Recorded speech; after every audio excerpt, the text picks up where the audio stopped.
Hi అండి. నమస్తే అండి. బాబు గారి పరిపాలన వచ్చి 30 రోజులైంది కదా, మీకు ఎలా అనిపిస్తుంది ఈ పరిపాలన? బాబు గారి పరిపాలన మంచిగా ఉందండి. సామాన్యులకి అందుబాటులో ఉన్నది. బాబు గారు దేవుడు, ప్రతి ఒక్కటి కూడా చిన్న చూపు చూడకుండా పేదవాళ్ళని పట్టించుకొని మహానుభావుడు ఆయన పేదవాడు బాబు గారు. ఈ ప్రజా దర్బార్కి మీరు ఎందుకు వచ్చారు ఇక్కడికి? ప్రజా దర్బార్కి మేడం, మా బాబుకి మీ హుజూర్నగర్ కాన్స్టిట్యున్సీ చిన్న సిహెచ్ చావా కిరణమయ్య ద్వారా వచ్చిన టీడీపీ అధ్యక్షుడు ఆయన. 50 ఏళ్ళ నుంచి మా డాడీ హుజూర్నగర్ కాన్స్టిట్యున్సీలో గ్రామశాఖ అధ్యక్షుడు. మా దగ్గర ఈ బ్యాగులు అన్నీ బాబు గారు ఇచ్చినాయి. మా బాబుకి మెయిన్స్లో 99% వచ్చినాయండి. అయితే ఇంటర్మీడియట్లో ఒక 2% 12th బోర్డు తగ్గినాయండి. బాబు గారు నారాయణ లోకేష్ గారు ఈ మధ్యన 25 మంది స్టూడెంట్స్కి ఐఐటి ఎన్ఐటి సీట్లు ఇప్పించండి. మాకు కూడా ఏమైనా సహాయంగా చేయగలుగుతాడో. నిరుపేద కుటుంబాల నుంచి గొర్రెలు కాసుకొని వచ్చినామండి మేము. గత 50 ఏళ్ళ నుంచి మేము ఈ పార్టీ కోసం పనిచేసుకొని బాబు గారి కోసమే మేము ఇంతవరకు కూడా ఉన్నాం. మా దగ్గర అన్నీ ఉన్నాయి. ఇవన్నీ కార్డులు మొత్తం పార్టీ సంబంధించిన మొత్తం బాబు గారి మొత్తం మాకు ఇచ్చిన సారు.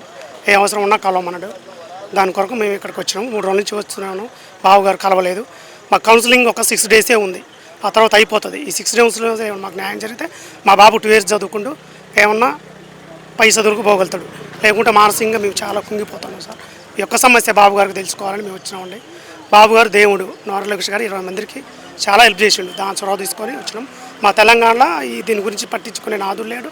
అసలు దీని గురించి ఏమీ మాకు రెస్పాన్స్ రాలేదు. మేము 50 సంవత్సరాల నుంచి పార్టీలో పనిచేసినాం. ఆ పార్టీ నమ్ముకొని ఉన్నాం మేమందరం, మా ఫ్యామిలీని. బాబు గారు మాకు ఏదైనా సాయం చేస్తారని మేము ఇక్కడికి వచ్చినామమ్మా. 3 రోజులు తిరుగుతూ ఉన్నాం. తెలంగాణ నుంచి మాకు 150 కిలోమీటర్లు. ఉదయం 3ంటికి బండి తీసుకొని వచ్చినాం. మా బాధలు చాలా ఉన్నాయి మేడం. గొర్రెలు అమ్ముకొని ఫీజులు కట్టుకొని సీటు మేము చాలా ఇబ్బందులు పడుతున్నాము. ఇదొక్కటి మాకు సమస్య. బాబు గారు తీరుస్తారు. మాకు దేవుడు ఆయన ఎప్పుడు కొలుచుకుంటూ ఎక్కడ చేస్తే మాకు ఇక మా రాముడు ఎంతో ఆయన అంత ఎప్పుడూ మర్చిపోలేము ఆయన్ని. ఇప్పుడు ఇసుక ఫ్రీగా ఇస్తున్నారు కదా, దాని మీద మీ అభిప్రాయం ఏంటండి? ఇసుక మంచిగా ఉందండి. ఎక్కడ పెట్టినా మేము టీవీ ఛానల్లో కానీ అంతా చూస్తున్నాం.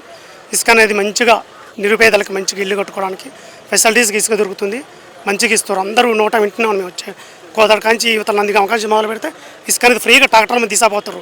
తెరకు టన్ను 3,000 4,000 ఉంటే ఇప్పుడు 1,300 1,200 మంచిగా రైతులకు అనుకూలంగా ఉంది. పేద రైతులకు ఇసుక మంచిగా ఉంది. బాబు గారి పరిపాలనకి జగన్ గారి పరిపాలనకి తేడా ఏంటండి? బాబు గారి పరిపాలనలో ఎవరు ప్రతి వ్యక్తి సామాన్యుడు వచ్చినా కానీ ఫ్రీగా మన కుటుంబం లెక్క మంచిగా మాట్లాడి మన ఇంటి మనుషుల లెక్క కలిసిపోయే అవకాశం ఇక్కడ ఉన్నది. జగన్ గారి ప్రభుత్వం వస్తే కనీసానికి మనం అంత దూరంలో ఉన్నా కానీ ఇట్లా నెట్టేసుకున్నాం. వచ్చినాం కూడా. అట్లాంటి పరిస్థితి కూడా ఉన్నాయి. చూసినాం. అంత రెస్పాన్స్ రాలేదమ్మా. మంచిగా ఉంది. ప్రతి ఒక్క సామాన్యుడు కానీ చూస్తురుగా వచ్చేపోయాను. జనాలు ఎంత మంచిగా ఉంటే ఒక ఫ్యామిలీ లెక్క ఉన్నది.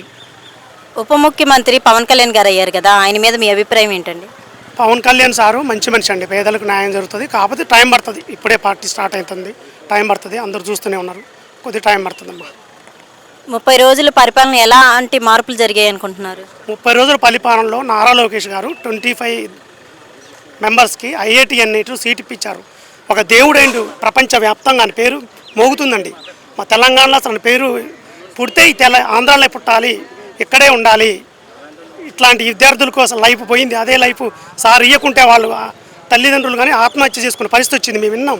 మేము కంట నోటి ఏడ్చినాం, చూసినాం. బాబు గారిని పోయిన ప్రభుత్వంలో అసెంబ్లీలో ఎన్ని బాధలు పెడితే మేము ఏడ్చుకుంటూ చూసుకుంటూ ఉన్నాం. బాబు గారు గెలిస్తే బాగుండని ఆయన గెలిచినాక మేము ఎన్ని స్వీట్లు పంచుకొని ఎన్ని బాంబులు ఎంత సందడి చేసినాం మా గ్రామంలో. అమరావతి ఫ్యూచర్లో ఎలా ఉండబోతుందంటారు? అమరావతి నెమ్మదిగా ఉంటుంది మేడం. సారు గెలిచింది కదా, అమరావతి తిరిగేయలేదు. అమరావతి మంచి వెలుగుదల వస్తుంది. దానికోసం ఆశిస్తారు ప్రజలందరూ. Okay, thank you. మాకు ఇది ఒక్కటే హెల్ప్ చేయండి.